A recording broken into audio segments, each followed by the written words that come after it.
Good evening, good evening. This is Lady Estelle and the Street Soldier crew, and we are back for another Sunday evening with you. Your host this evening is glad to see that we are still here. We are present, we are alive and free. Your host, Dr. Joseph E. Marshall Jr. Thank you, Lady E. Thank you, Lady E. Thank you so much. Good evening, Street Soldiers. All of you listening on everything. We're on YouTube, iHeart app, KMEL. I don't care how you getting this. You getting this. That's the main thing. We are here to do what we can to keep you alive and free. Panel of music, saving a lot of lives. The election is, I don't know how many days, but it's close. Close, close, close, close. Hope you are registered. I hope you are going to vote. We will have shows about that, a whole bunch of them in October. So we're going to remind you and remind you and remind you how important this election is. And as I said yesterday at the NPHC Vote Smart Summit in Oakland, vote because your life depends on it. I want to thank the panel and council putting that on. Nice turnout. They had a bunch of topics. They actually had a topic on ranked choice voting, but I had to leave, so I didn't hear it. So I still have to figure it out. But yeah, everybody's, that's all I can think about now. In fact, so said last week, I did not say anything about football because I now, all sports, a second to the election that's coming up. Good evening, Lady E. Good evening, Soul. Good evening, Phil Mo. Good evening, Ann. We got a show for you tonight. Y'all say hi, and we're going to get into it. Good evening. Hey, what's up, family? And ranked choice voting is on the ballot here in Richmond, California. It is. We'll be deciding, you know, what, I think Oakland, Berkeley, I think Berkeley. I know Oakland for sure, but a lot of Bay Area cities are already there. Richmond voters will have the opportunity to decide in this election. That's right. I don't like it, but you know. I don't love it either. Yeah. You want to say hello? Oh, they've heard you all day. I know. Yeah. Say hi. Say hi. Hi. Yeah. Hi. What's up, Mike? Hey, Doc, it was going down in New Orleans this weekend as folks laid the great Frankie Beverly to rest. Yeah. Who all these years I thought Mays was from New Orleans. Turns out he's from Philadelphia. He adopted New Orleans. That's right. They adopted him and they sent him home the way they only do in New Orleans. Beautiful second line. He was in he kind of came to San Francisco to rekindle his fire. Oh, he's in the Bay a lot. Yeah. Oh, absolutely, man. I mean, Frankie Beverly and Mays, man, that's class. Not only classic, but class. Hey, I was at the Essence Festival one year in the New Orleans Superdome. Partying to Frankie Beverly and Mays. Oh, I know there was a lot of black folks in there. Man, yeah. Joy, pain, sunshine, and rain. Yeah. That's a you great smile, song. but you smile when you say Frankie Beverly's name. You see, you don't get saying, beautiful. You know what? Mike said it perfectly. That is a great song. Great song. And it lasts. It speaking of great songs, real quick, I played one for my kids last night that I grew up on because yesterday was the 21st night of September. Everybody knows what I'm talking about. The song September by Earth, Wind and Fire. And it just goes to show you, Mike, some songs they're timeless. Yeah. Okay. And what's cool is you playing it for. That's the greatest part. Yeah, passing it when down. You bring it down and you pass it down. Oh yeah, man. You know what's funny? Maurice White started singing, and my daughter said, "Dad, he sounds like you." I was like, okay. I said, little do you know, I grew up on this man. You know, then I had to explain, hey, my father played this religiously in the house every day. So, you don't sound nothing like Maurice White. Hey. But if she thinks so, that's the most important thing, right? Right. All right, let's jump into it. You got some news, Soul. Oh Lord, Diddy. Diddy is the big story, you know, and baby oil off the shelves and Diddy. I mean, I don't even talk about it. You're wrong, baby. Well, I mean, it's it's coming fast and furious, bro. I mean, and he can't get out. They ain't letting him out. He tried to bail out for like what, 50. 5 million, 500 million, something like that. He tried to bail over 500 million. Well, you The put up the bond. bail, yeah, Oh, the wow. bond, post the bond, but he ain't getting out. He in the tombs. He in the tombs. Lord. yeah, it looks pretty bad right now. You got to feel bad for his family, his kids. It's just a bad situation, and it's not looking good. We'll see. We'll see what happens. But yeah, Man, sad. this dude that the stuff that he's alleged, wink, wink. Well, human trafficking was the ooh. big one, right? Partner. That Racketeering, human Trafficking trafficking. with that stuff. Well, let me leave it alone. No, we're on election time. I'll come back to him. yeah. You ain't heard no R. Kelly out of my mouth for a long time. So. And he hasn't been found guilty yet, so we'll give him benefit of the doubt. But yeah. And Mike, I feel you on not wanting to say anything, but I will say just a little sampling on social media. People have been saying like, this ain't no secret. Yeah. Exactly. Yeah. Mhm. Exactly. Right. Exactly. A lot of that's been coming out. Go, Lady E, say it. You might get by. Go ahead, say it. You won't get away. All right. That's what we say. Okay. Yeah. We didn't mention, since we talked about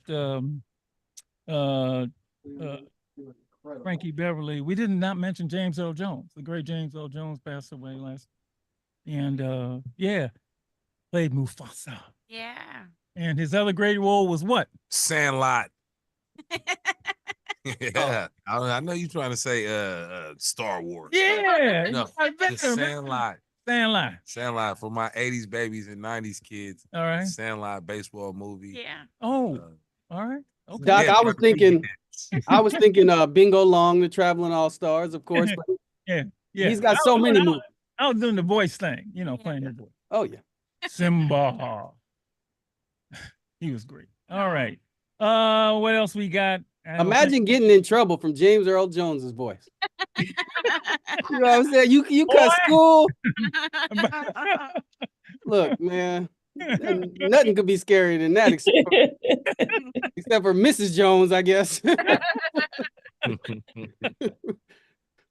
You on one, brother. You hot tonight. No, that's You hot tonight. Diane's got a couple. Go Yeah, ahead. I just wanted to share, the Olympics are over, and I think we all felt a little melancholy with that.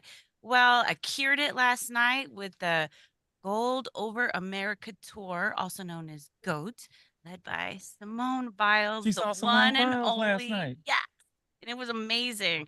So the SAP Center had this big old.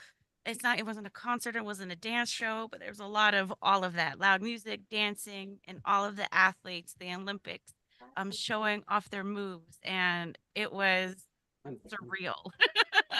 So now I want to get tickets to LA for for when the Olympics are here, but I highly recommend What it. did she do? What did she do? So She did there was a few Olympians. There was Simone Biles, Jade Carey, Jordan Childs, Frederick Richard, and then they had all of the equipment out. So they had the pommel horse, and then they had the floor routines, and then the bars, and they had all the lights just shining from this side to that side. So then this one performs, and they were just having a good time. You didn't feel the pressure of them having to be perfect, but Right. got, No you got judging. recognize their I don't know, excellence. their excellence. That's right. Exactly. That's right. So Simone Biles in person. yeah, and it brought me to tears just because you just felt it. You just felt their There's only greatness one and the Simone Biles. dedication that they've done it, and then all the kids in the crowd who were screaming and then buying the leotards. It was beautiful. That's a So, great thing for the kids. yeah, if you can Absolutely. find little clips of it online, they're there. But yeah, to be in person and enjoy it was yeah, I just wanted to highlight that. Let's do one final loved it. thing. The A's, the Oakland A's, are beginning their final Oakland homestand. I think their final game is Friday night. Oh, 53 years, 57 seasons wow. at the Coliseum, and they will be moving to, well, we don't want to talk they moving to. No more No. Oakland A's. That's tough. great. Will they still be Oakland Historic and truck. Sacramento? Or they gonna be Sacramento? Hey, I don't know. I think they were the- I don't know, but that's tough, man. I mean, yeah, that's the last of the teams, Mike. The last just of the sad. Oakland professional teams. It is very sad. Okay. One more. Yeah, Oh, one more okay. quick thing. We have our third annual D10 Peace Rally coming up, led by YCD, Black to the Future, and D10. It's going to be October 5th from 12 to 3 p.m. at Thurgood Marshall Academic High School. You're going to have food, raffle prizes, all kinds of fun things like youth performance and workshops. So go ahead and mark your calendars for October 5th. Peace Rally. Okay, look, I'm calling out Donald Trump. You don't want to, you're not, I don't want to call you a coward. I don't want to call you chicken. I'm not going to say that. All I'm saying is, how come you're not going to debate Oh, Vice President Harris again? oh, you not debating her no more? two. No, he says, I already done two, and I don't have enough, not enough time, and blah, blah, blah, and whoop-de-whoop. Now, what it sounds like to me, I already said what it sounds like to me. However, if I got my behind whooped like you did, I probably wouldn't come back in there anyway. 1-877-9.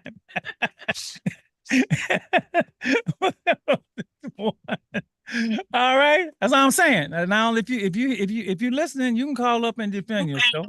You know, if you want to. Doc, what's the famous Mike Tyson line? Everybody got a plan till they get hit in the mouth, right? And I like that. And- I like and I- that. you know, and Kamala, I just don't think he can beat her. So why do it? You know? Wait, no, he don't think he look, please. Look, his ego is still bruised big time. All right. Look here. Doc, did you see that he said if he doesn't win, he said he wouldn't run again? Yeah, look, man, I don't believe nothing that Duke say. Yeah, well, yeah, fine, good. But let's just beat him and get it over with. All right. Okay, here's what we're gonna do tonight. We're gonna talk about the Tyreek Hill incident. We're gonna talk about that. I want to get your thoughts and your feelings on that. I think we all saw it. Everybody, Mike, did you see the video? You know about it, and you know about it, Lady E, you know about it. So I actually spent some time really looking up close at it. And every time I see something like that, you know, man, that just once again it has sparked, you know, the call for police reform. And you know, and I know that police reform is you gotta continually work on that, principally because there's like 18,000 police districts, right? And if you get one, you know, sort of in order, then you got another one in order. Well, this was it was the Miami PD. And I want to know what you think about it. I know what I thought. But I gotta say, anytime, that's all personal, because we all get stopped by the police. I mean, I think everybody in here has been stopped at least once. And, you know, I pray every time that it goes well. I want your thoughts on the Tyreek Hill stop. What happened? How do you feel about it? Most people I talked to thought it was completely out of pocket. What happened to him? What happened? They also had some thoughts about, you know, Tyreek's own behavior. And have you ever been in a situation like that where you've been stopped by the police? Are you concerned? Are you concerned when you get pulled over? The second hour, I'm going to have some folks in that going to talk about knowing your rights. What can you say? What can't you say when you get stopped? You know, if they ask you for your license, do you have to give it to them? If they want to search your car, there actually are rights that you have. And then we've done this before. I'm never really clear on what I can or can't do. You know, Mike, we get to talk, right? Oh, we get to talk. I think every black person I know, and maybe some other folks, get to talk, you know, to shut the hell up, put your hands on, you know, all that. But and that might not even work. But we got a couple of folks coming in to tell you what your rights are, what you can and can't say, or do have to say and don't say. But I want to hear your thoughts on what happened when you saw Tyreek Hill on his way to the Dolphin game, get pulled over, and what happened after that. 877-955-1061. 877-955-1061. I talked to somebody a couple of days. I always call, man. I can't get in. Can't get in, man. You need to get a better phone system. You get a better phone system. Put it on. I said, man, we're doing the best we can, man. We're doing the best we can. We're doing the best we can. We are. Yeah, right. Appreciate the We phone call. really do. We Yeah. really do. And so we're doing the best we can. We get as many as we can in this first hour. Have you ever been pulled over by the police and were you scared to like death, literally? And 877-955-1061. Did you think about what the Tyreek Hill incident? And if you didn't know about it, call in and I'll tell you all about it. And you got time to jump on on YouTube, whatever it is. That's right. YouTube live at Stay Alive and Free. Oh, I meant jump on and take a look at see the video. Oh. Yeah, they could do that. All right. First come visit us. So, Mike, did you see it? Did you saw it? Yes. What'd you think about what happened? I mean, I don't know. It's just so crazy because I don't know if the person knew who Tyreek Hill was, but it's like, come on, dude. This is he represents your city.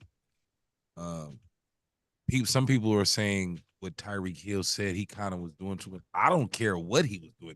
What they did was they did a lot. They did way too much. He didn't say anything, but why are you banging on my window? And he rolled up the window. Very nice car, too. Yeah. And should it matter that he's Tyreek Hill or not Tyreek Hill? That's the part. That's the point. You know, here's what they saw. You see this right here? That's what they saw. Right. Okay. See, everybody see this? See the color of the skin? Yeah. That's what they saw. They ain't know it was Tyreek Hill or not Tyreek Hill. All right, we got calls coming in 877-955-1061. Caller, thank you. You're on Street Soldiers with Dr. Marshall, Lady E, and the crew. What do you think about that Tyreek Hill thing? Did you see it? Your thoughts? Yeah, so I saw it and I thought it was unfortunate, because it happens way too often. Yeah. It's happened to me multiple times, Really? Yes, sir. My name is Anthony from Vallejo, California. Thank you. very much. I literally just talked to my friend, Drip Drop, he's the artist out here from Vallejo, California. He let me know that it's illegal. He told me, if they see you walking, they stop you, they say, "What's your name?" That's not legal. He's like, keep walking. If they grab you and arrest you, that's illegal, get the badge and everything like that. But I told him, I said, that's kind of scary. You know what I'm saying? Because you keep walking, who knows what they're going to do? You know what I'm saying? And the police get away with a lot of things that are illegal, but who wants to put their life on the line? Trying to believe that the right, like the law is the law, but as we know, some people think they're above the law, and I don't want to be under it. You know what I'm saying? So Let me ask you, man. your situation. Let me ask you, man. Did you get to talk when you was growing up? Like I got to talk about, what to do when you get stopped by the police, get pulled over? So I'm 31 years old. I didn't get to talk until I was already going through stuff like that. Okay. I got to talk after I experienced it, but that's just because I don't know.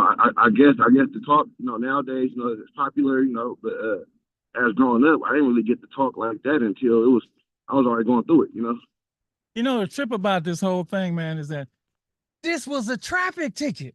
Oh. It was a Yeah. it was a speeding ticket. Yeah, It give me wasn't like a robbery. It wasn't a murder. I mean, this all happened through a speeding violation that they went through all this. Right, the guy was going to work, wasn't he? Like, was he on the way to work? He was He was on his way to the game. And one of the things he said, was, man, I just had Nisa, I just had Nisa. I mean, I'm with you, bro. The punishment was ridiculous. Ain't no way that should have happened to him, right? And do you worry? Literally, do you worry? I know I worry. I'm telling you the truth. I'm telling you, I worry every time I get pulled over. I hope it goes well. That's the way I.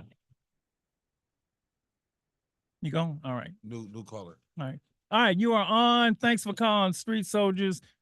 The Tyreek Hill incident. Your thoughts about the whole thing. What's your name? Go right ahead. Where are you from? Hey, what's going on, man? My name is Nelly. I'm calling from Oakland. All right, my brother. And so my thing is with the whole Tyreek Hill incident, I was more so, I didn't understand those cops because being that they were of Hispanic descent, they should know better. They should know that the cops have discriminated against Black and brown people all across inner cities for years. And you would think that they will have more sense and respect on how to treat somebody. So I really feel like it was overkill and it was not necessary for the cops, you know, how they conducted themselves, from saying they're going to break the window, from trying to push his neck down when he mentioned that he just had knee surgery, you know, and I feel like it doesn't matter who you are, like whether you Tyreek Hill or a regular individual, no citizen should have to endure that, especially if they're compliant. But I guess in their eyes, they felt he wasn't.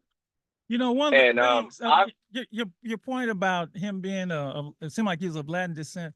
There's been a big push to get, you know, people of color on the police force, right?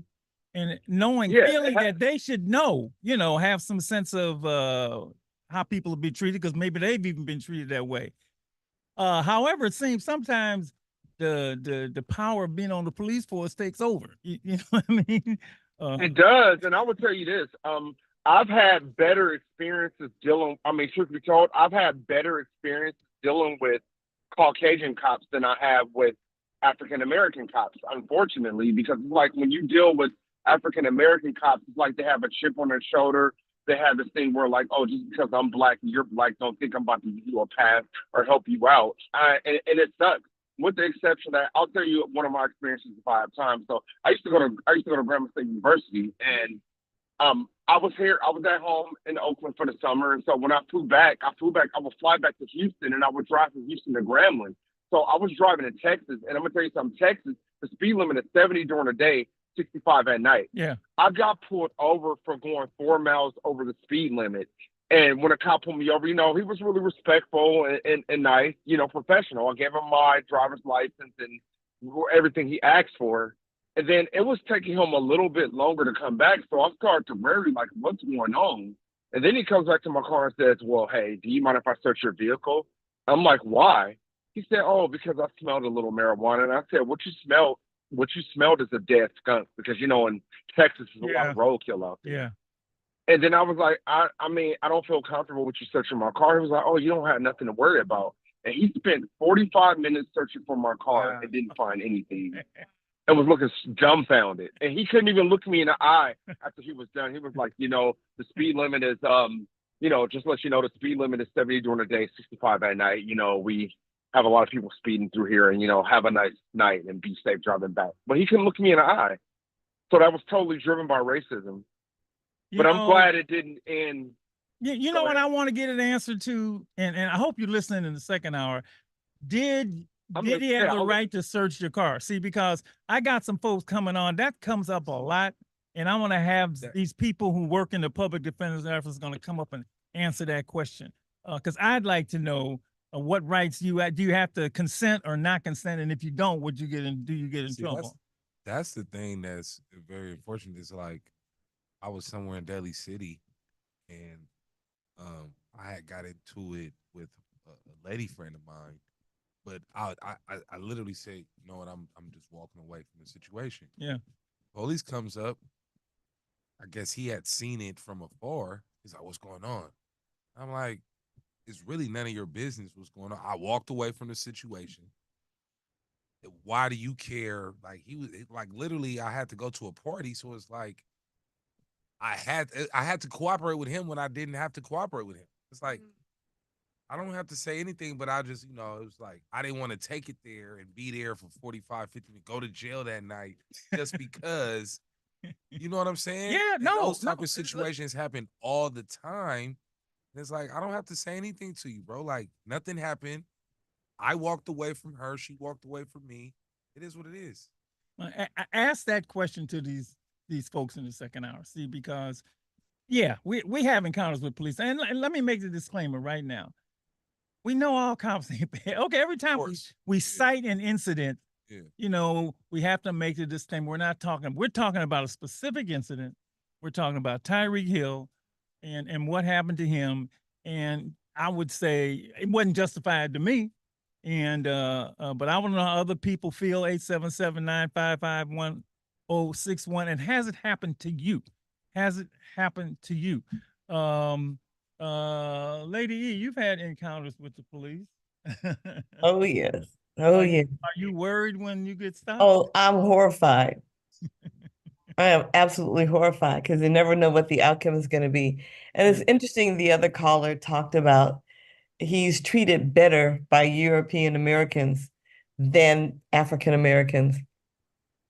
I have had women, female officers, who pull me over, and they are clearly, it is because you're a woman and I'm a woman, don't expect me to grant you any favors. I mean, that seems like the message that's sent. But the European, the white police officers, it just depends on what side they got up off the bed on, because sometimes they're just gonna mess with me, or else they're gonna be, you just never know what they're gonna be. So I just got to, whenever those lights start to flash, I start to pray, Lord Jesus. Yeah. And there's a reason that we pray. And I was Oh my goodness. because you never know it's going to be a good encounter or if it's going to go sideways, right? And the worst thing going sideways, you can get shot. Man. I mean, you can end up, end up dead because literally they got the gun. And they have the power. 877-955-1061. Tyreek Hill, the incident. What did you think? And if you're a parent, what do you tell your kids? What do you tell yourself? How do you handle it when you get in a situation where you're pulled over? I'm going to read a little bit about what actually happened, Mike, okay, as best I can while we're waiting for some calls. 877-955-1061. It started, and I think I got most of this. Tyreek is pulled over. He says, hey, don't knock on my window like that.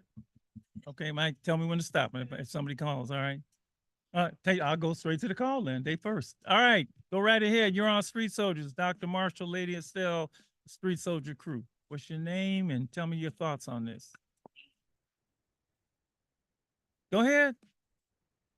5, 4, 3. You got it. Hello? Yeah, all right. You're on. Go right ahead. Go right ahead. Hello? Yeah, you're Hello? on. You're on. Okay. I have something to say about racial dynamics and policing. All righty. When you talk about those police officers being Latino, and so that was in the Dolphins Jaguars game, I believe that was in week 1 in Miami. Mm-hmm. So most of the Latinos in Florida are like Cuban descent. Yeah. So Cuban Americans in Florida, I believe, have an interesting dynamic because I heard that most Cuban Americans actually vote Republican because the Republican Party seems to be more anti-communist. Mm-hmm. And then anti-communist and anti-socialist, and the Latino man who I'm assuming the officer who I think was Cuban, I believe he because Latinos who are mestizo have a racial identity of European mixed with Native American because the Spanish conquistadors raped indigenous women throughout Latin America, and then since he has that identity, he may identify as more of the European than a person of color. Well, your analysis, I appreciate your analysis. The thing is, no matter what you are, there's a standard of conduct that you're supposed to have when you're a police officer, no matter what their ethnicity, what your race is. And it seems that, one of the things we wanted to do was get more people of color on the police forces, right? And so in the hope that they would, be from the community, that sort of thing. That doesn't always seem to be automatically be the case.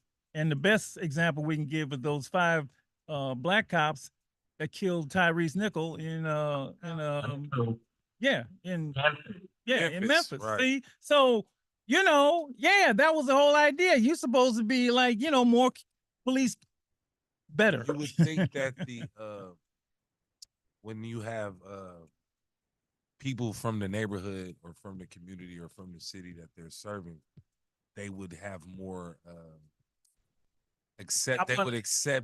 Well, I don't want to use. I'm not going to say that they're rules now. I'm not saying that they're going to just they see you and it's like they're going to let you do what you do, but it's more. It should be. It seemed that it would be more compassionate to just be open to whatever. Well, the key word now, and we'll find out more about this in the next time, is de-escalate, not escalate. Right. Because you've been in the car, right? So you know what's happening. All right, we got another call. 877-955-1061. Go right ahead. You're on Street Soldiers. Your name, where you from, talk about this Tyreek Hill incident. Yeah, my name is Joe. I'm from Northern California. Yes, sir. And so are you ready? Oh, Yes. I'm ready. We're live. Yes, sir. I'm ready. Okay. My thing is, I listen to everybody talk. I'm 59 years old. Yes, sir. And don't get me wrong. The thing that went down with Tyreek Hill was wrong. Okay. Hella wrong. But my thing is this. I heard you ask someone there a little while ago, what would they do if someone pulled you over? Mhm. My parents went through probably one of the worst times, our parents, in the 60s and 70s and whatever, when they really had to deal with some stuff. Yeah. And so, I'm North Carolina originally. So I went to a program, went to visit back home a couple of years ago, and I watched what they did at the high school. They had the cops come in at an auditorium and speak to an assembly, and they did a demonstration of what cops supposed to do. Yeah. When their protocol when they pull somebody over, and the proper response from a citizen. Yeah. Any citizen, Yeah. white, black, green, or yellow. Yeah. And now what Tyreek Hill didn't do, I'm not trying to blame Tyreek Hill for their behavior, but at the same time, what I would tell my child, and like my mama told me, when you get pulled over, do what you're supposed to do. Bottom line, I've been to other countries. There's another country in the world, when someone pulls you over, you have to show your papers. There's nothing in our Constitution say you don't have to show your papers at all. Mhm. Show your license. Mhm. Show your insurance. Mhm. The shit can be over with in just a couple of seconds, opposed to us having too much attitude about what we think. Listen to our backyard lawyers tell us what we don't have to do. And so unless, like, for instance, I listen to your radio show a lot. I love your radio show. Thank you. But sometimes I think we give too much credit to people telling us what we can do and what we ain't supposed to do, and it's not done by law or what the Constitution says. Like it could be a 5-minute situation. Show your license, show your registration, and it can be done. And then let the officer be wrong when he's wrong, but you don't start off being wrong.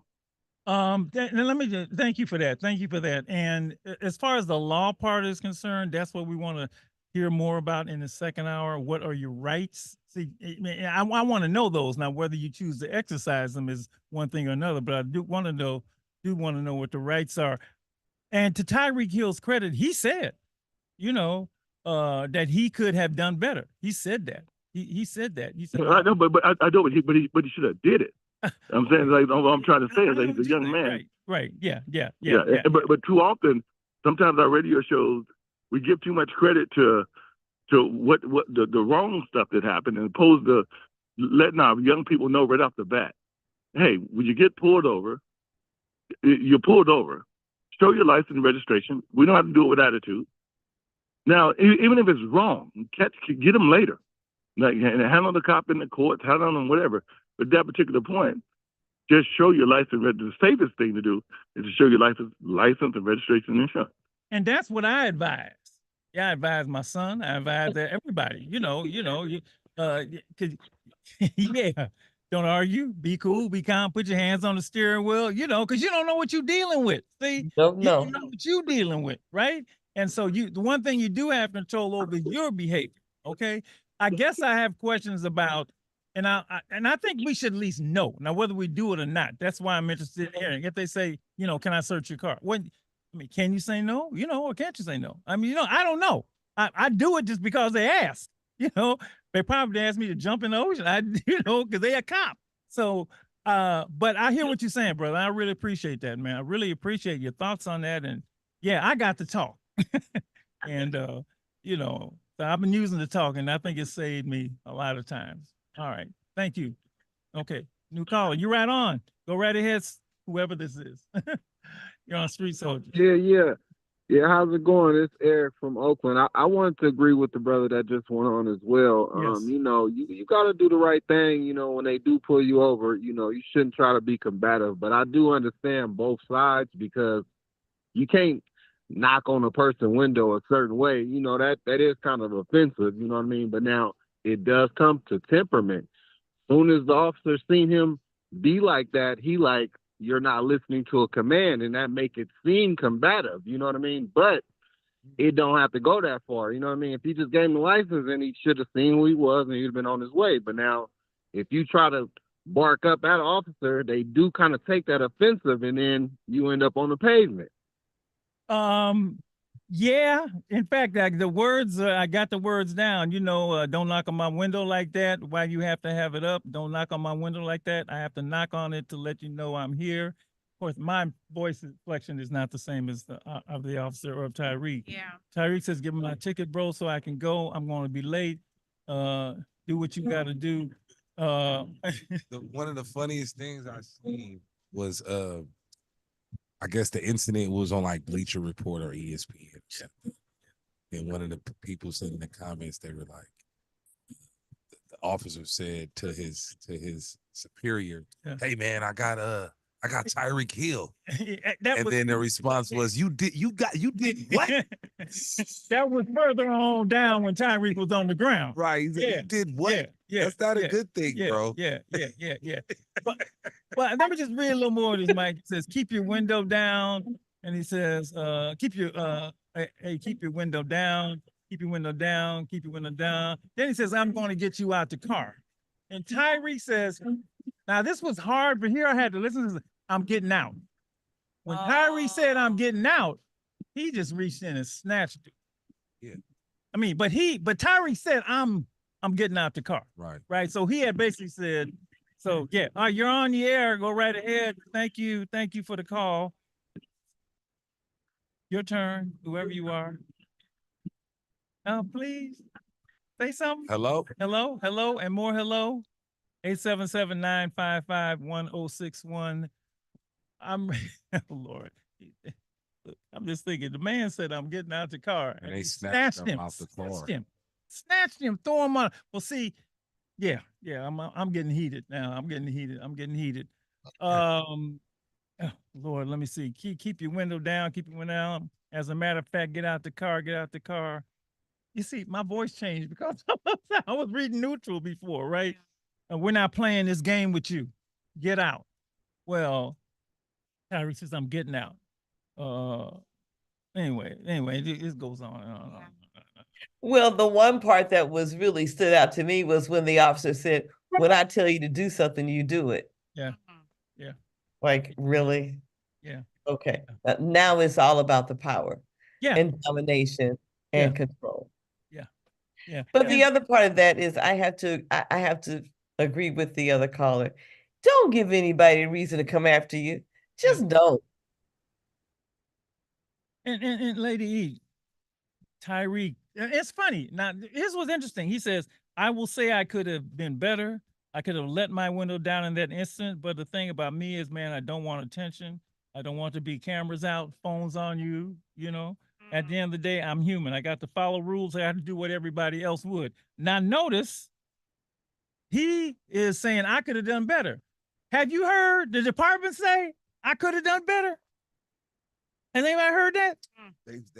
He's on leave, right? No, but they didn't issue a statement saying we could have done better too, right? Wow. Tyreek, and clearly they could have done better. I mean, everybody, because this was a traffic stop.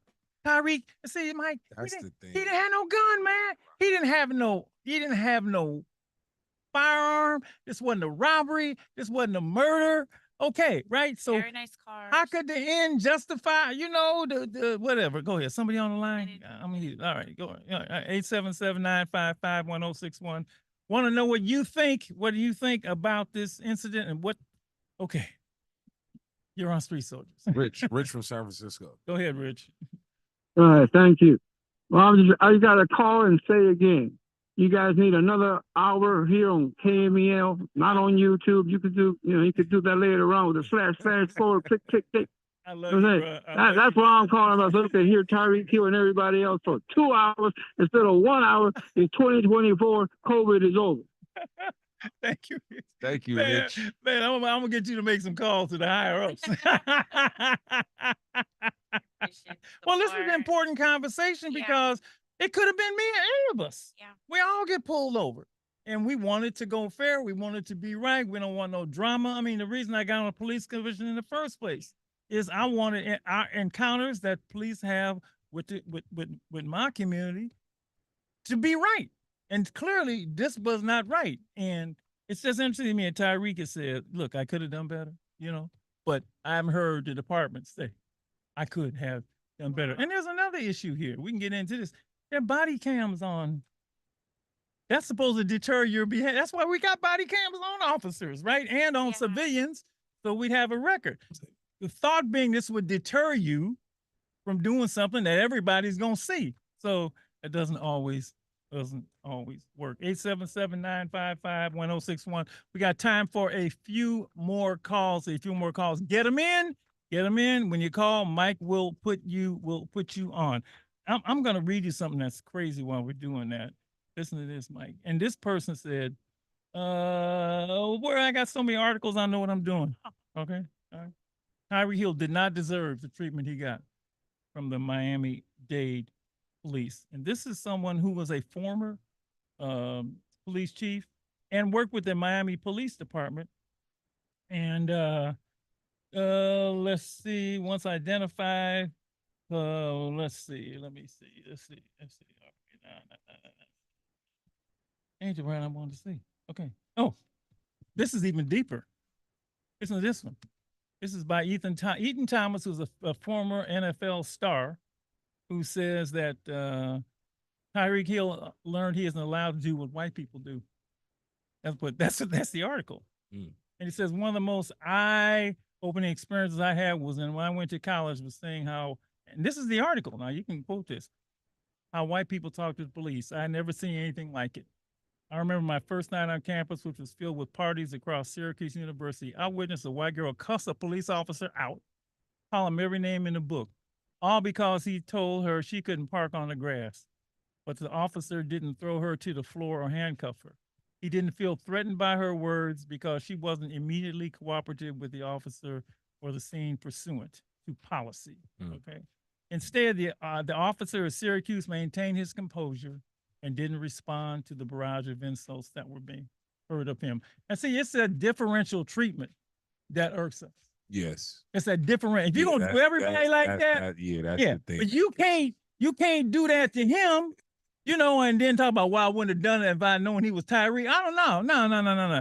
And then this, and the article goes on. A few nights later, I saw another white girl cuss out a police officer who appeared to be a riding ticket. There was no retribution. Did you ever see was it Eddie Murphy that acted like he was a white guy? Eddie Murphy acted like he was white. He was like, and I think Dave Chappelle did it too. Look, but it's crazy how it's yeah, funny though. No, but it's real. But it's real, right?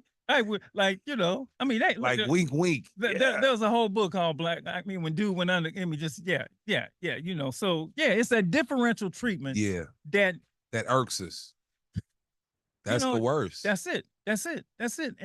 And I mean, he goes on to say things like, there are examples. The examples are countless. If Colt Gray, the white teenager who killed 4 people in a school shooting, had been black, do you think the police would have taken him alive? You know, and the thing is, Mike, we ain't stupid. They act like we stupid, right? All right. After all, the police killed 12-year-old Tamir Rice, and all the boy had was a toy gun, right? Another white teenager, Dylan Roof, murdered 9 black people and was taken alive when Sonia Massey, a black mother, was shot in the head by a police officer this year after she moved towards a pot of hot water. Well, see, that stuff is all in your head, right? And a lot of these folks, we ain't got a gun. So yeah, you think I'm paranoid? Hell yeah. And I just need to insert, and then the police stopped on the way to the lockup to give Dylan Roof a burger. That's crazy. They stopped and made sure he got fed after he shot 9 people. Oh my God. And yes, the Tyreek Hill incident, we can talk about it because he didn't get shot. He didn't get killed, right? He didn't. You know, what happened, he got pulled on the ground, he got cited, he might have got arrested, but he got detained. It could have gone into something else because of what I would call, and even the department agrees, improper behavior, you know, is it over abuse of power. abuse of power? Exactly. 877-955-1061. Want to know your thoughts? Got a few more minutes, please. A few more minutes to hear before we hear from the experts to tell you your rights in these situations. And we're going to go through, I'm going to read all this to them and tell me what you can and can't do. And if there's a question you want me to ask them, also give that question to me. And I will pass it on to them. Just a little bit more. Well, no, I think I've said it. Yeah, it's unfortunate for what Hill and every black person in America has to do instead when pulled over by police is to talk. Turn your music down or your window down. You know, you got live another day, right? Because you never know what that person is going to do. All right, we got a call. We'll take it before we get out of here. Last call. Go right ahead. Who's calling? Thank you for the call. Go ahead. Gone? Just like that. 877-955-1061. You got time if you want to get that call in. If you got that question, please give it to me because I'm going to ask these experts about rights we have when we are pulled over by an officer. Okay. I got some more.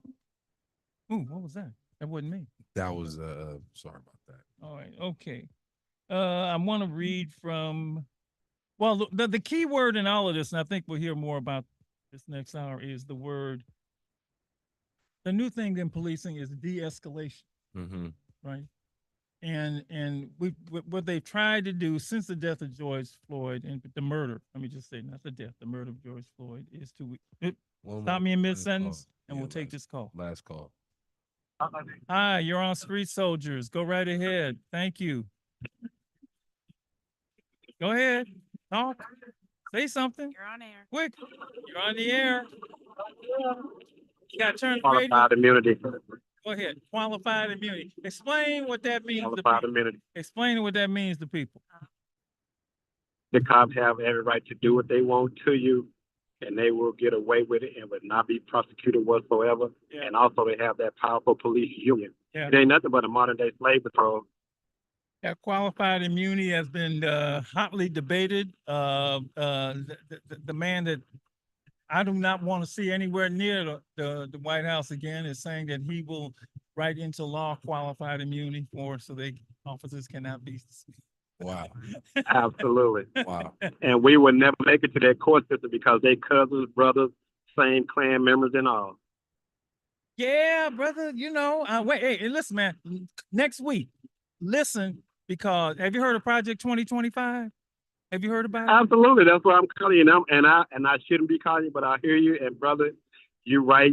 Whoever y'all talking to later on, hit them with them real questions. Project 2025, Yeah. Slave Patrol, Yeah. being black in America. I don't give a darn what you are. Is racism in the court system, the school system. Man, come on, man. I'm gonna do a whole show, hopefully next week on Project 25, and I'm gonna go through it because a lot of people don't know, and you need to know. Yeah, thanks for your call, man. I really appreciate it. Thank you so much. All right, we're going to the second hour. We got the experts coming in. I got a lot of questions. I'm looking for some solid advice and information from these experts about how to handle yourself during police stops. What can I do? What can I do?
All right, all right. Hour number 2, Alive and Free Street Soldiers Radio. What a first hour we had, talking about the Tyreek Hill. Oh, I got to put my headphones on, man. I'm just talking my mouth and don't have my earphones on. Talking about the Tyreek Hill incident. Wonderful. I'm so grateful for the callers, because to get their perspective on these topics is hear from the people, hear from the community, hear what they think. And I'm always, and feel so good about the appreciation they have for the things that we talk about on the show and the conversations that we had. And so we're going to move that conversation into the second hour. We have a couple of guests who have graciously joining us this hour to help us with this. And we have Brian Cox. Brian, raise your hand, please. Thank you so much. Brian is the Director of Integrity of the Integrity Unit at the San Francisco Public Defender's Office. And I thought it was Jacques, but Brian said it was Jacques. How do you say it? You tell me how to say it. I don't want to mess it up. I can't hear you. Okay, can't hear you. Let me hold on. Let me get the and you got him. Yeah, there's like a button that says join with audio. If you can click that, then you should be able to have audio access. You want him to click us, or us? Yeah, that part's going to be on his end. Oh, really? Okay. We'll call you Mr. Wilson. I'll call you Mr. Wilson till you can. And we'll figure out the buttons. And if you want to rejoin, you can come on back, and I'll help you. Okay. All right. Well, while we're waiting for Mr. Wilson, that we make sure we can hear him. I wanna, Brian, let's see if we can hear you. Go ahead. I'm here. Can you hear me? Okay, we got you. Okay, so it's on his end. I don't know if you were able to hear any of that conversation from the first hour. It was amazing. And how can I say this? People are perplexed, They don't know what to do. They can't do. They pray. And I know I pray, and Lady Estelle prays, and Mike prays. I'm assuming Ann prays, and just about everyone will pray when they have an encounter, that it does not go down like what happened with Tyreek Hill. And you're familiar with it, Brian. Just your first take on what you saw, and we'll get into the depth of it, but your first take on what you saw with that incident. And first of all, say what you do up there, because yeah. Thank you. I appreciate being on the program. I apologize for my voice. I have a little bit of a cold. Hopefully I don't have COVID. But so I apologize for my voice. So I work at the Public Defender's Office as part of a big team that is focused on like changing the system, right, to bring about systemic changes. So we can keep folks out of the system, right, and lessen the collateral consequences of being involved with the system that has not only that person, but that person's family and that community. And so I work and I lead our office's integrity unit that focuses on addressing police misconduct and also engaging in policy advocacy around that, and also informing the public and educating the public about their rights. So again, really thankful to be on the program here to have a space to talk. And so we do that. One of the tools that we use is we have a database called Cop Monitor, but all of the police records that we've collected, so folks in San Francisco can know exactly, as much as they can about who is policing them. It's sort of like one of our fundamental beliefs is that you have a right to know who polices you. So that's kind of what I do in the office. Working with our trial teams and also kind of working in that policy space. So to answer your question, sort of my first reaction to the video is that, I've seen that or something like that happen, hundreds of times, reviewing cases. Unfortunately, it's not an unfamiliar. I think it kind of shocks the conscience for folks who, see it kind of for the first or second time, but I think as these videos have come out over the past couple of years, they seem, we're both less shocked and still shocked. So we're less shocked because we're seeing more of it a little bit. It's being broadcast, but we're also shocked because it's not stopping. And I think that cuts to the core of kind of, what I see as a systemic problem with how police interact with people generally, particularly people of color, right? So we're given less time to comply with an officer's demands. There's more aggression, there's more hostility that is injected into the conversation. There's a greater degree of suspicion that's associated with people of color. And so, and Black people in particular, just personal experience, when I get pulled over, the first question out of folks' mouth is usually, are you on probation and parole? You have an outstanding warrant for your ticket, outstanding, warrant for your arrest. And like, that's got nothing to do with whatever the sort of the violation was that they allege I committed, but that's still where the basis of the conversation goes. And so to me, to look at what happened in that video, I'm saddened, but I also think that, we have to be very clear, and I'm grateful Jakku is on this call too, or on this chat too, because really talking about how do you vindicate your rights, how do you protect yourself? Like, really it's about using the Fourth Amendment, because excessive force, right? Like, that's when I looked at the video, that's what I saw. I saw police snatching, Tyreek Hill out of the car, throwing him to the ground, hands on him, very violent, very quickly, while he's trying to comply, right? And, he's not given that extra time that other folks might have been given in a different situation. And I think, to me, that's where there's work to do. And I think that's what would be very clear-eyed about that. Yeah, thank you. Jakku, is that right? I said it right? Now he's got to unmute. Yes, can you hear me now? Oh, we got you. All right. Oh, All wow. right. Great You're to twice. be on the show, Dr. Marshall. Thank you so much, man. Thank you. Yeah, it's an honor. I've been listening to you off and on for 30 years, back even when I was in law school, 25, 27 years ago. So I'm honored to be on the show. Make me feel old and good, but good. Yeah. And all the tremendous work you all do in the community as well, and all the scholarships that you provide for folks, that's just truly tremendous. So thank you for all you do. Tell everyone what you do at the Public Defender's Office, and then we'll get into your initial thoughts about the Tyreek Hill incident. Great. So my name is Jakku Wilson. Currently, I'm the managing attorney of the misdemeanor unit, one of the two managing attorneys there of the misdemeanor unit. I've been at the San Francisco Public Defender's Office for 21 years and worked on a variety of cases. You name it, I've worked on it, done it, and probably done a trial here or there on one of the charges that could be brought to trial.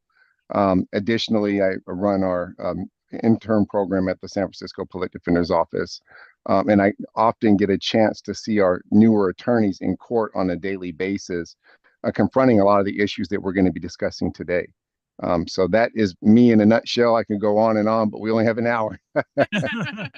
Well, what your thoughts about the incident?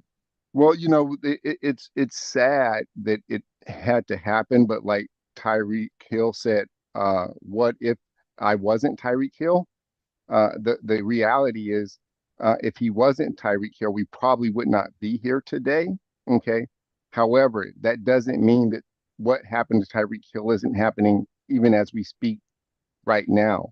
What happened to Tyreek Hill is not the exception, unfortunately. It's the norm oftentimes when police encounter young Black and brown people. And a lot of that has to do with bias, whether implicit or explicit. Yeah. But that's just the sad reality. I know, my father, who was raised in the South, he's 89 years old, and all of his life is I heard one of your other talkers talk about is, you had to have the talk. Well, hell, I'm 50 years old. My dad's 89 and he still gives me the talk. Okay. And it's because we see what we saw happen to Tyreek Hill all the time. So when I first saw the Tyreek Hill incident, I was like, it's just business as usual. It's just another example of a Black or brown person getting, put hands on by the police. And then, later on, as the week progressed, folks started talking to me, et cetera. And then ultimately you all reached out and said, hey, look, would I want to share my thoughts? And I jumped at that opportunity. Unfortunately, we see it so often. Sometimes we think, thank God it was captured on video. Unfortunately, again, a lot of times these incidents aren't captured on video, but I was actually horrified. I mean, it's nothing new. It's sad because this officer, if it hadn't been captured, would probably still be patrolling the streets as we speak today. And if he was willing to do that to Tyreek Hill on video with onlookers and everything else, imagine what he's done to folks when there is no camera rolling, when it isn't Tyreek Hill, and the voiceless persons out there who have just had their rights trampled on by this officer and many others. So I'll start by saying I was horrified, but again, that horror quickly goes away because you thought, well, at least he's alive. At least he's alive and free, as you say. Yeah. Yeah. Thank you. Thank you so much. Yeah, I think the thing that got me the most, I mean, obviously, you know, I couldn't wrap my mind around this kind of treatment over a traffic ticket. I mean, this is not, you know, you know, they heard about a robbery and, you know, they're looking for somebody, you know, there wasn't a shooting. This was a traffic stop, right? And, you know, I ain't shot nobody, I ain't robbed nobody, but I have been stopped before, you know, for whatever reason. And I just couldn't, how could you take it there over a traffic stop? And so I began there. I looked at the video several times. And, you know, I heard, you know, in fact, somebody talked to me about, you know, Tyreek could have done better. Yeah, yeah. And I said, yeah, you're right. But that did not merit what he said did not justify or merit the behavior that the officers did. Especially when he got to the point where saying, you know, okay, I'm getting out. Now, by that time, it seemed the officer had gone from 0 to 120 in terms of speed, right? And it didn't care. He pulled that Mr. Hill out of the car, threw him on the ground, and it kept going up, right? It kept going up to the point where, and I got some more stuff here about his teammates showed up, and that's another whole thing we can get into is, you know, teammates, you know, wanted to help, and he ended up getting Calais Campbell, I believe, ended up with handcuffs on. Wow. So, I mean, this thing got crazy and crazy, but I keep saying to myself, it's over a speeding ticket. It's over a speeding ticket, right? I want to get to Tyreek Hill last. Okay, we're gonna get to the talk at the end. Okay. Okay, because even Tyreek said, and I quoted his words, you may have heard me quote, I could have acted differently. You know, he said that himself. And I love that the fact that he looked at his own behavior, or his words again, my whole life is about accountability. How can I get better? I will say I could have been better. I could have let my window down at that instant. And then he talks about the thing about me is I don't want attention. I don't want cameras out, phones. Again, so I'm not gonna deal with Kyrie. We can come up last with the advice to give people how they should get. When you're pulled, what are people's rights when they are pulled over by the police? When it comes to you know, that situation, asking for a license, what do you have to show? Search your car. I mean, do we have any? As citizens, do we have any rights? And you know, just tell us the mandatory minimums that we got to do if you can. And I'm writing them down because, and not that it don't make any difference, but I just like to know. Let me say one other thing. I have to give this disclaimer because anytime I talk about, you know, police misconduct, I have to tell people I don't have a problem with police. I have a problem with police. I was on the police commission. I don't have a problem with police. I have a problem with misconduct. And then officers would say, "Oh, I like that." I don't have a problem with. It's like the kids in my class. I like you. I just don't like the way you act. I have a problem with your behavior. I have a problem with you.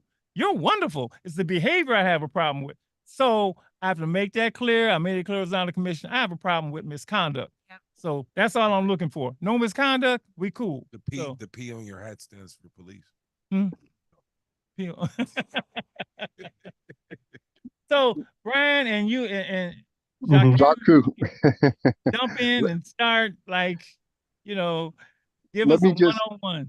let me Yes. just make it simple because then Brian is the expert on that. I mean, they have done some tremendous and amazing work in San Francisco that can be a model for the rest of the country. Yeah. But essentially, when you're stopped by the police, if you're the driver of the vehicle, and again, I said the driver of the vehicle, Yeah. you're required to give them your driver's license, your insurance, and your registration. And that's it. I mean, you could just literally roll the window down and hand that to them and not say anything. Now, I'm not suggesting that's the best approach. I'm just explaining to you what the law is. And again, the approach and law often differ, particularly when a person is out there on the streets and you know, things quickly escalate as you saw in the Tyreek Hill video. So I want to just say basically, again, repeat, you're stopped by the police, you're the driver. All you have to do is give them your driver's license, your insurance and registration. But Brian, I know will add a lot more, and they've done tremendous amount of work around this particular area, particularly in San Francisco. Yeah, thanks, Jakku. No, I think that's absolutely spot on. You know, what is required is to show your license, registration, and proof of insurance. But like as Jakku mentioned, the conversation can kind of end at that point, right? The rest of the conversation really focuses on how you want to, you know, take the interaction. You know, do you want it to end, you know, quickly and smoothly?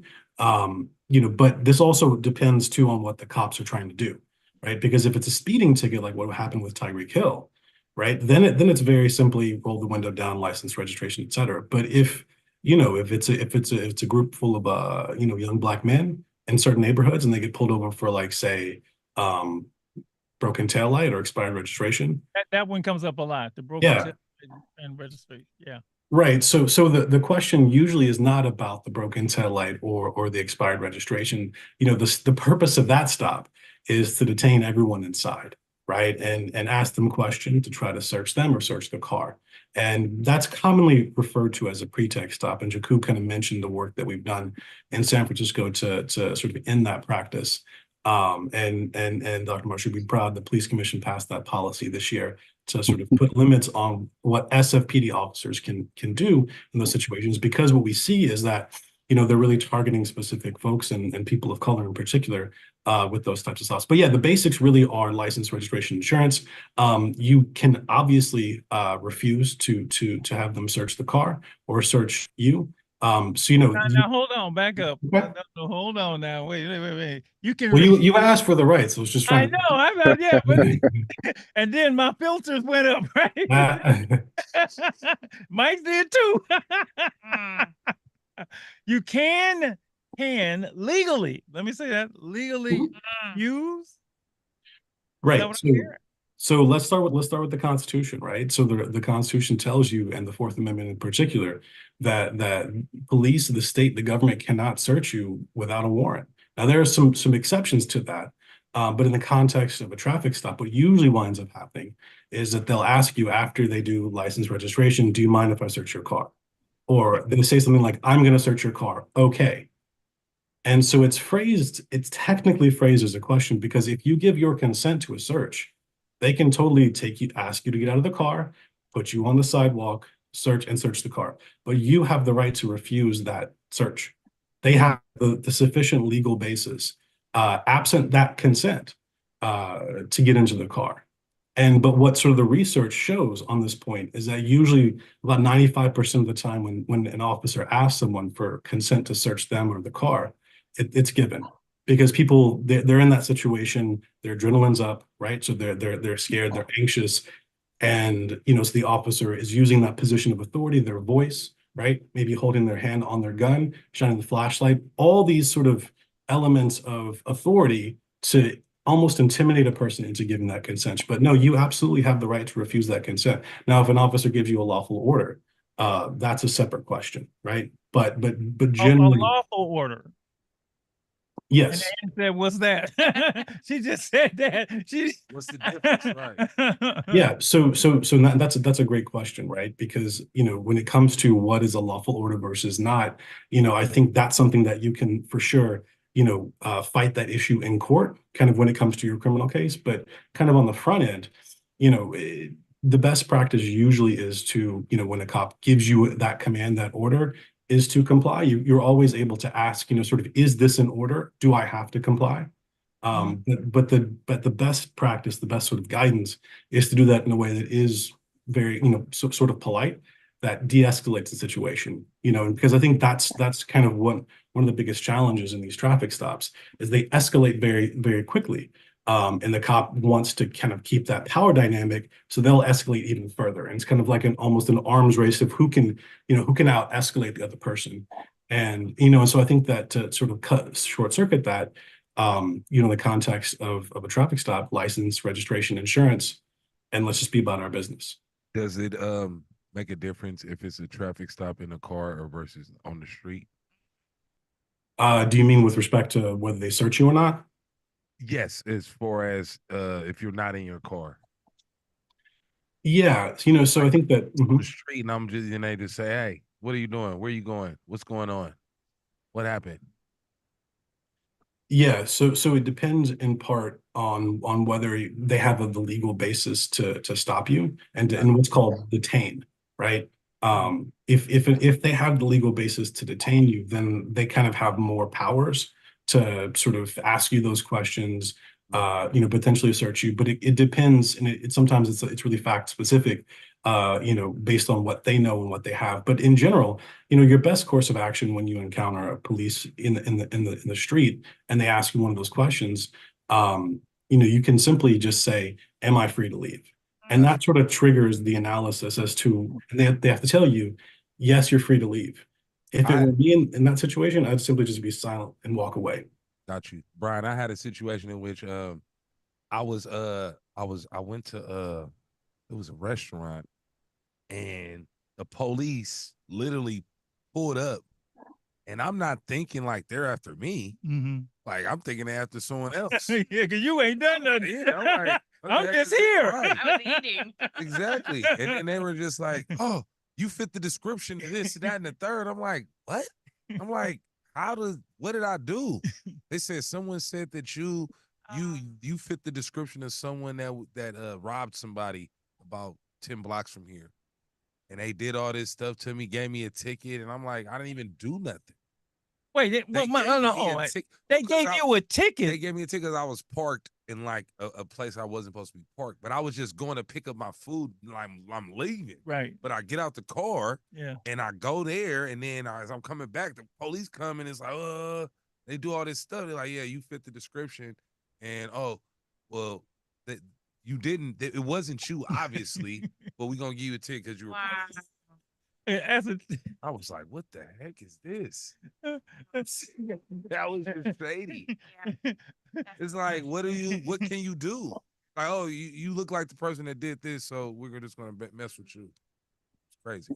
Ask Brian that.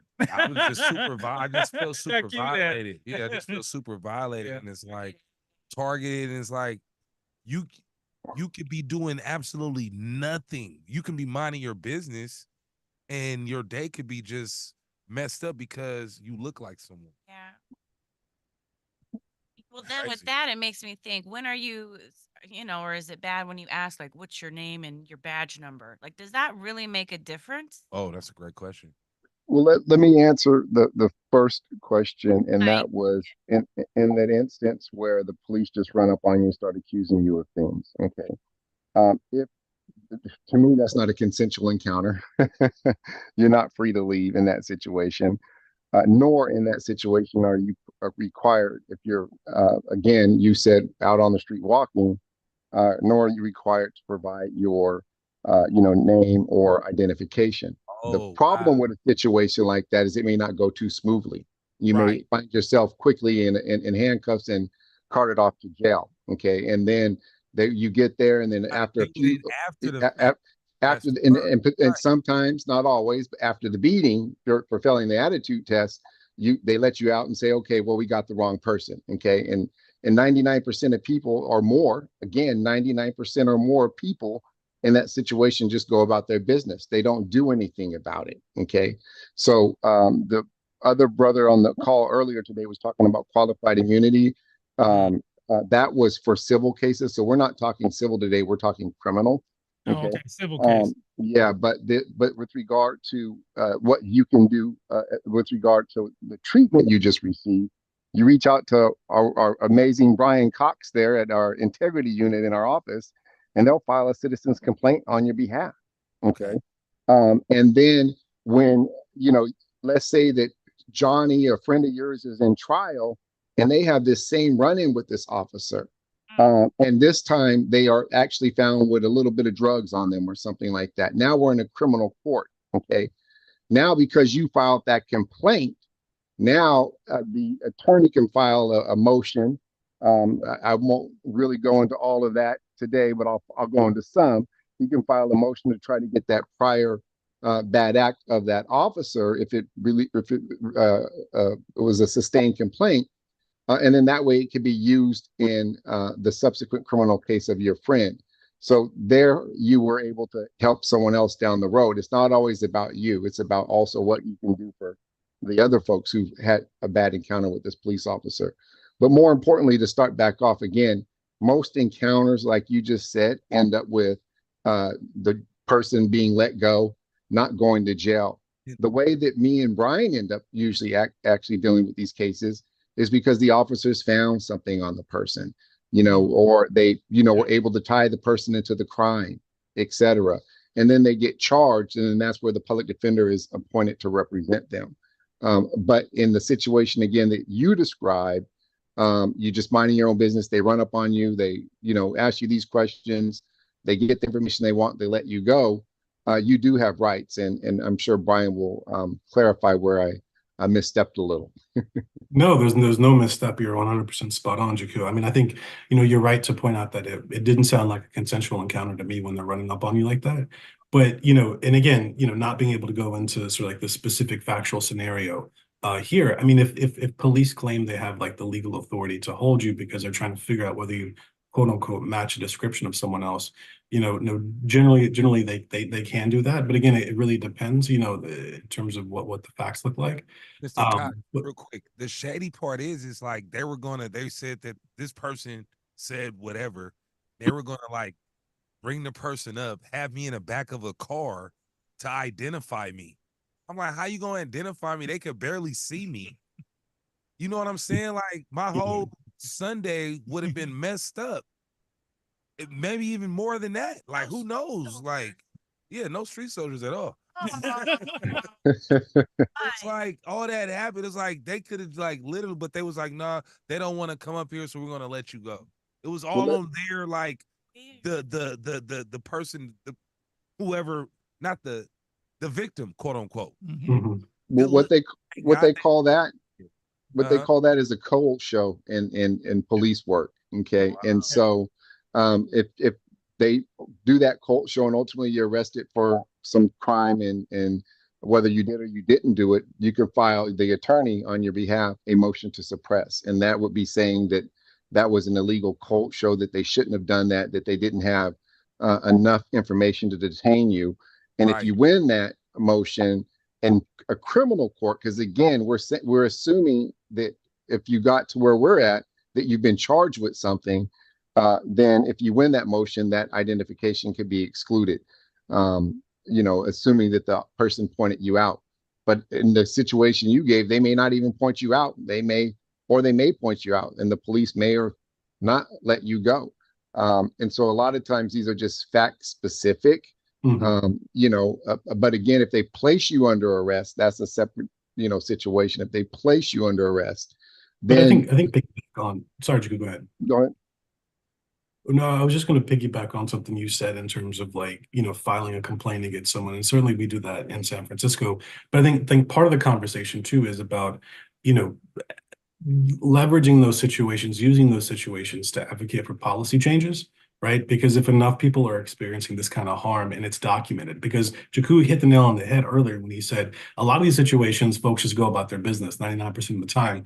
It doesn't get in the system. So all of those instances where people are being targeted because they quote unquote match a description, right? And we don't have a firm basis of what that is. There's no definition of what matching description really is.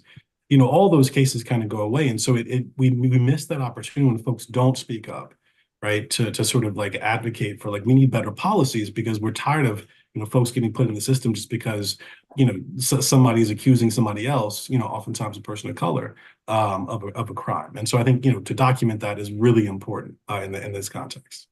So we should basically, if we have a situation, go to you guys and say Or this the happened. Department of Police Right. accountability. I mean, it was called Yeah. and then moved to DPA. They investigate that. Absolutely. Absolutely. Yeah, but I want to be clear because you are hitting nails on the head, which is, hey, look, at the end of the day, when you're out there on the scene and the police are doing this to you, you can't reach out to us and pick up your cell phone and call us and we show up there like supermen and women. I mean, we love to be able to do that. It just doesn't work that way. Yeah. In the real world, just like in the Tyreek Hill incident, folks do what they're going to do and then questions are asked later. Okay. Again, we want to get to the point where we can ask questions. We hope, if you, and how do you get there? Is by oftentimes, I'm not saying you have to kiss anybody's butt, but, by being polite and, saying, hey, look, officer, I'm just minding my own business. Am I free to leave? Like, I'm not trying to cause you any problems. Like, am I free to leave? If he says no, well, and then they want to put hands on you. Hey, look, officer, like, I understand you have a job to do. I just want to go about my business. I'm not consenting to any searches. Am I free to leave? Okay. But if you start jumping up and down and, saying who you know and who you don't know and, acting irate, it's going to quickly escalate. Okay. And so again, if you're a street soldier, you also should be thinking about being a courtroom soldier as well. And, every soldier has a story to tell, but if you're going to tell that story, let's get you to the courtroom. You're not going to usually win these battles on the street, unfortunately. Too many of us think that we can win the battle on the street. We get a busted head and we get charged with resisting arrest. We go into court and then no one wants to hear our version. I'm saying, at least in San Francisco, we want to have warrior lawyers in the courtroom, particularly when it comes to these type of issues. And we want our attorneys litigating these issues. I'm the misdemeanor manager. And if you have a misdemeanor case and someone's not litigating something in your case, I want to hear about it. They know how to get a hold of me at the front desk. Okay. But again, I want you to live like Dr. Marshall says, alive and free. I want you to be alive and I want you to be free to tell that story. Let us do our job on the back end. And before I get off here, I want to talk about some of those things that we can do for you on the back end to litigate that case. Because again, yeah, it's one thing to, survive the encounter. It's another thing to have criminal charges and you feel like what happened was wrong. And then how do you deal with that? That's also part of knowing your rights. And I'll just say the ultimate, and I will say this from having been on the commission, sworn never to reveal any names, but it was because of those complaints that we were able to get officers fired. I mean, I've been in the room. I'm like, yeah, I vote, but that's because it did, we got word of it and we're able to, to make the changes that and to get rid of officers that we felt shouldn't be on the force. Let me ask you about, and it's funny, Jacques, what came to my mind was discretion is more important than valor. Discretion is out. I had the phrase in my head, right? And I lost it. Yeah. But I want to ask, what can in those encounters, is the officer obligated to tell you? Suppose I ask for their badge number, right? Is there any obligation for them to give it to me? Or are they supposed to give it to me? Or they say, "Oh, you getting smart," which, do they have any obligation to respond to that at all? I'm just curious about that because I've asked people to do that, and I've asked that. Some would say, "Yeah, here it is, right here." But do they have to say anything when you ask them that? Brian is better able to answer that, but because he deals with that on a day in, day out basis. But the simple answer is yes. But Brian is more able to answer that than me. I want to say this, however, as you said earlier, Dr. Marshall, there are good police officers and there are some bad ones, and then there's a whole bunch in between. Okay. Yeah. Again, regardless of whatever we tell you the law is today, if an officer wants to violate the law, they're going to violate the law. Yeah. I mean, that's the reality. That's why we're having these conversations. And then Again, it's about surviving that encounter. Yeah. And then if you get charged with something, fighting it and litigating it in court. If you don't get charged with anything, filing that complaint. But yeah, there's a new law as well that they have to, when they stop you, whether in a police vehicle or when they stop you and you're driving your car on the street, you know, they must tell you why they're stopping you. But that Brian, was the next thing Brian knows heard. that. Brian knows that law inside out. So Okay, I Brian, defer to before the you go expert there, again. I defer to the expert again. That came up after I remember that, and I did see that. I think that's a state of California thing, right? It is. Yeah. Where that's the first thing, literally not. And you talk about the first thing that come out of my mouth was, "Why are you stopping me?" You know, what did I do? And it was almost natural, right? You know, like you're literally people. It's like, Mike, what, you know, what's going on? And you know, that was a no. You know, I ain't got to. You know, it's like I ain't got to tell you why. So speak to that. Yes, speak to that and what their obligations are, even if they don't oblige. Yeah, you know, so I think there's good news and there's also bad news with respect to the answer, you know, which is always the common joke about lawyers never asking the question. They'll tell you both yes and no. You know, the good news is that in January of 2024, you know, that law passed that we've been talking about, where cops have to tell you why they pulled you over. You know, that law passed in part because it you know, was in an effort to sort of de-escalate traffic stops, right? Because if a cop tells you up front, hey, I pulled you over for, like, say, speeding, right? You some of your anxiety might be alleviated, like, okay, maybe I was speeding, maybe I wasn't, whatever. But it keeps the conversation focused on kind of like what the reason for the interaction. You know, the other kind of goal that's associated with that change in law is that to reduce what I talked about earlier, the kind of pretext stops. Because if a cop is pulling you over for, like, hey, you know, I pulled you over for a broken taillight, or one of my favorites is sort of like unreasonable acceleration, which doesn't really have a definition and can be kind of used in a variety of contexts, kind of when as and when the cop sees fit. So, you know, those are kind of the two goals. But yes, in any of those traffic stops, as of January of this year, they have to tell you that. Unfortunately, there is no universal law, and maybe there should be, where a cop is required to tell you sort of their name and badge number. You know, I think it depends on the city, depends on the jurisdiction, depends on their department policies. But in general, San Francisco, they do identify themselves with their name and their badge number, which is important because, you know, you as a person who just got pulled over and you want to file a complaint, you want to file a lawsuit, you want to collect as much information as you can. Maybe you got arrested as a result of it. Start collecting the information, and then you talk about that with your attorney, right? And you can pursue those different avenues to get that different relief. But I think, you know, it raises the overall question of, like, you know, you get pulled over, right? And sort of like, what should you be doing? What should you be sort of thinking through in that moment, right? Staying calm, right? Let the officer do the talking. Only respond as appropriate. You don't have to, you can stay silent if you wish. You know, keep your hands visible. Don't run, don't make any quick movements, because again, it's about, don't reach for that glove compartment. Right. So, and again, they tell you to reach for that glove compartment.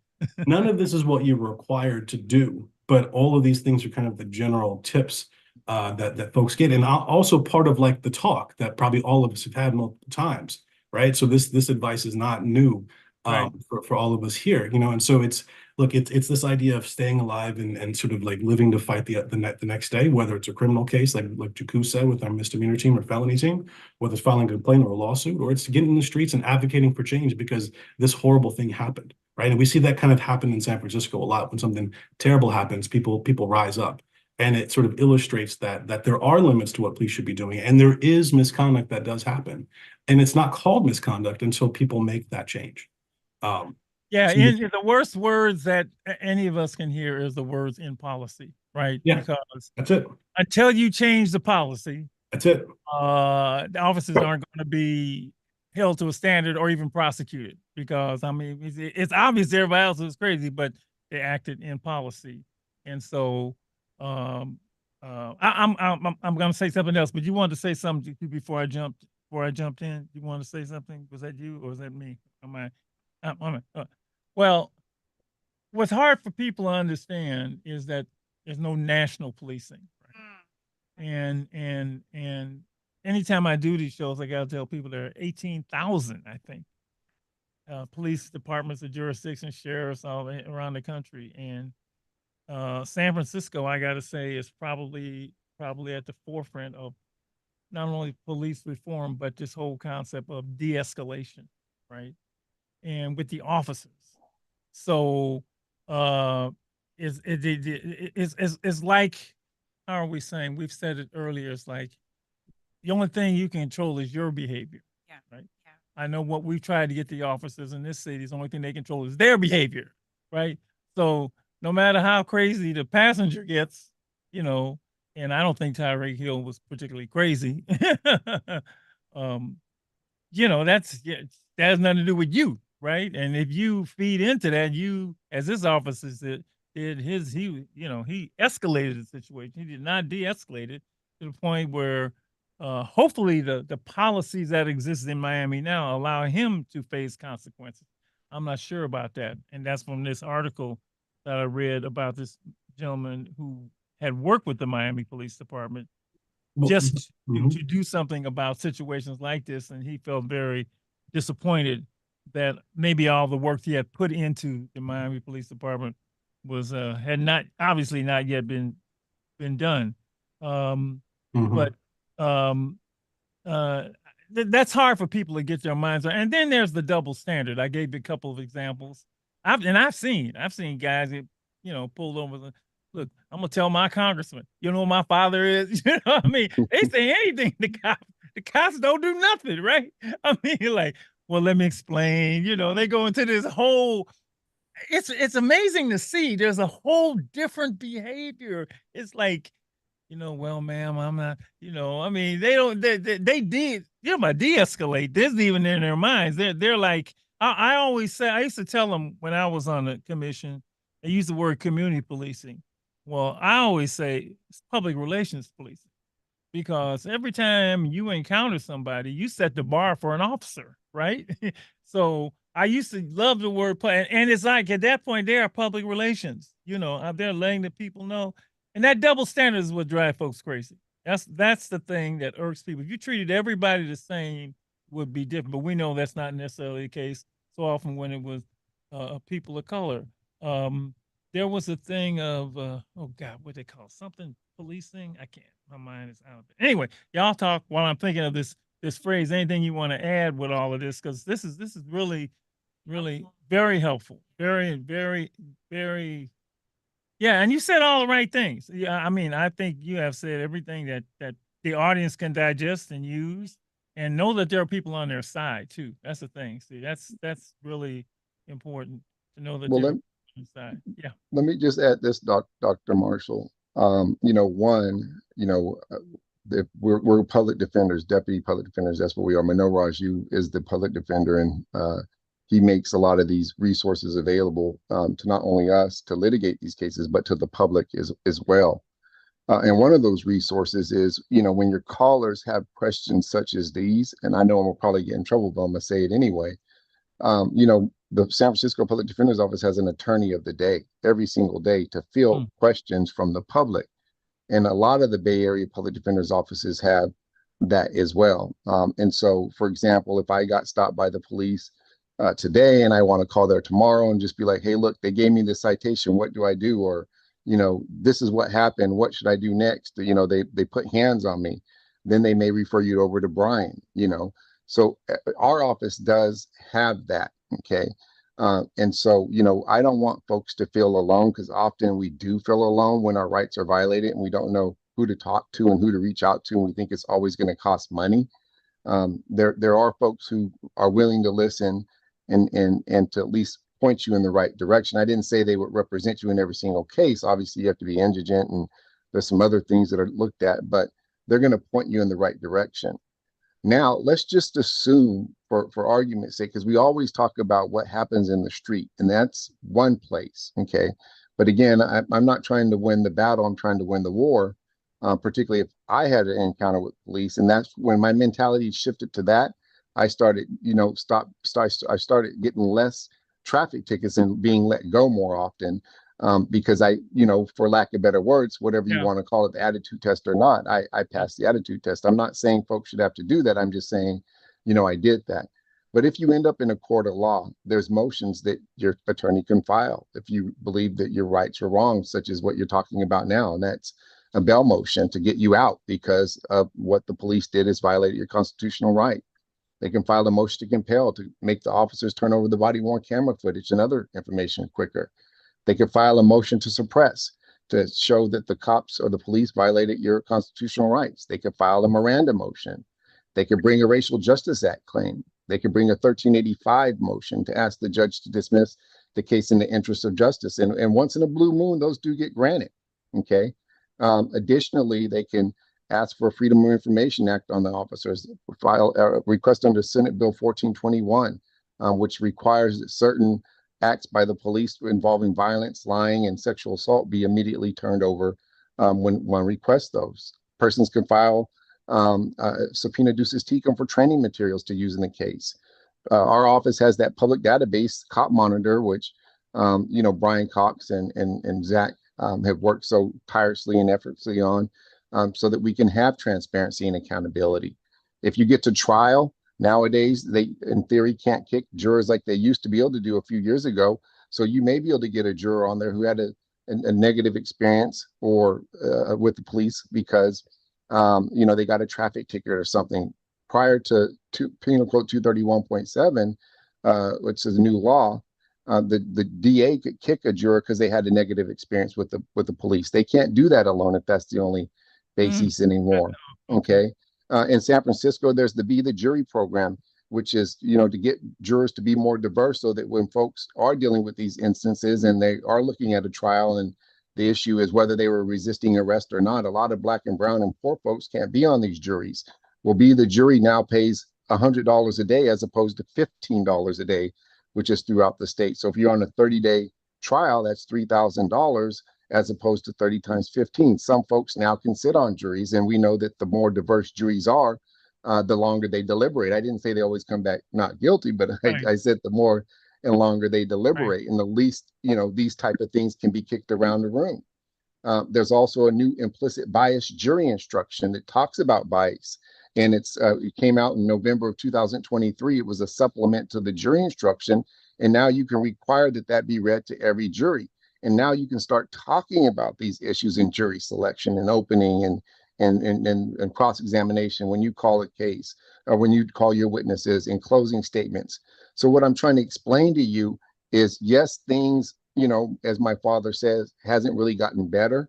But in a lot of ways, they actually have when it comes to litigating these issues, because now we're having these conversations because of new laws that were passed, Penal Code 231.7. or SB 1421, or this implicit bias jury instruction, and so the reality is that in San Francisco, a jury of your peers now can start to really mean a jury of your peers in theory, and hopefully the rest of California will pass a similar bill where they pay jurors more money. And so when I first started practicing, 2 decades ago, the jury just ate up everything police officers said. Now, after George Floyd and everything else, I'm seeing a lot more Black and brown jurors in San Francisco, and I'm also seeing a lot more of our Black and brown clients who actually are found not guilty because jurors are willing to say, hey, look, we're not going to just take the officer's word for the gospel anymore. We're going to ask these additional questions. Jurors have the right to ask questions in these trials as well. So when you couple all of these things, and you look at the criminal justice, I want to say injustice, but it's still the justice system. When you look at it, we have come a long ways, but we've sure got a long way to go. Well, and I'll add policies have changed. I mean, I know I've been a part of a policy change, right? Yes. And de-escalation is now, the buzzword, and they're held to the standard of it. They're held, the way you handle knives and shooting at cars and all that stuff is different. It's different in different variations around the country, but the thing is, an incident like this shows that you still got to work. You got to work everywhere. You just can't work in San Francisco. You got to work in Miami. You got to work in Los Angeles. You got to do all that. And I think there is a George Floyd act in Congress that has not been able to be passed because of the current political situation. But hopefully, that will be passed, and a lot of these things that we're talking about can be acted upon. So yeah. That's why you jump on it right away and do it, because you don't want things like this to happen again. That's why you have to shed light on incidents like this, because what people will do is just let it go. You don't let stuff go. You don't let stuff go. And I'm hoping the Miami Police Department does something about this particular incident. And we'll see. If not, we'll have to go to Miami and scream about that. Brian, you want to say something? Yeah, I did. I was going to say, Dr. Marshall, you actually raised an excellent point there, because one of the officers that for excessive force, right? Yeah. And and so to me, when I look at something like that, it's not the first time this happened with that officer. Yeah, And that's correct. And so some of this is like, okay, well, we know that these complaints have come through before. What is the department doing about it? And to me, it kind of it speaks to this point that I really have a core belief on, which is like police are trained to view these interactions with the public, that they can go turn violent at any moment. They have to prioritize their own safety. There's a really good book that came out by a sociologist called The Danger Imperative that kind of explores this idea that policing really is this notion of trying to keep the officer safe first and then the public safe kind of second. Yeah. And they use that justification for officer safety, right, kind of for two broad outcomes. And sort of like it turns into police violence and these kind of invasive searches, right? And so pulling Tyreek Hill out of the car when he's obviously a star football player, he's headed to the game, right? He doesn't have any reason to want to have this interaction. And when he says, "I'm getting out of the car," exactly, but he's not doing it fast enough, and that's the point, right? Is that he's not doing it fast enough for this specific officer. And the reality is, Black folks, Black men in particular, have less time to comply than others do.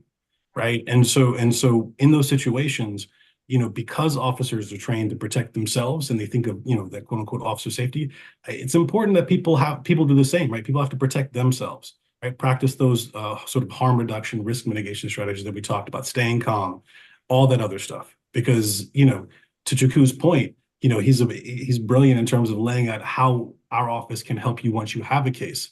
Ultimately, the goal of conversations like this is to keep people safe and sort of out of, not needing us at all.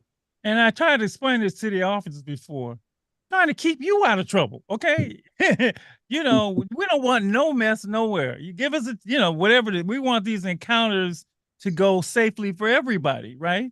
And whether you know it or not, and I used to tell them, whether you know it or not, you're going to be facing consequences.